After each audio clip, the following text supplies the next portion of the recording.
இல்லை, நான் மரியாதைக்குரிய உள்துறை அமைச்சர் அவர்கள் மதுரைக்கு வருகிறார்கள். அது அவர்கள் திட்டம், அவர்களுக்கு தான் தெரியும். அந்த திட்டத்தை பற்றி சொல்வதற்கு நான் சரியான நபர் கிடையாது.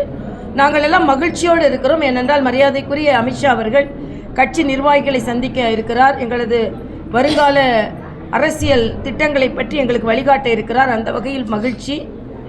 இன்று மரியாதைக்குரிய ஆடிட்டர் குருமூர்த்தி அவர்களும் அண்ணன் சைதை துரைசாமி அவர்களும் பெரியவர் ராமதாஸை சந்தித்திருக்கிறார்கள் என்று வரும்பொழுது செய்தி படித்தேன். ஒரு ஆரோக்கியமான சூழ்நிலை தானே.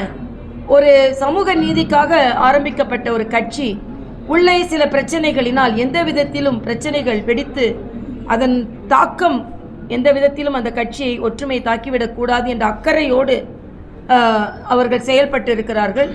ஆக ஒரு கட்சியின் பிரச்சனை என்பது உட்கட்சி பிரச்சனை என்பது அதுக்கு நாம் கருத்து சொல்ல முடியாது.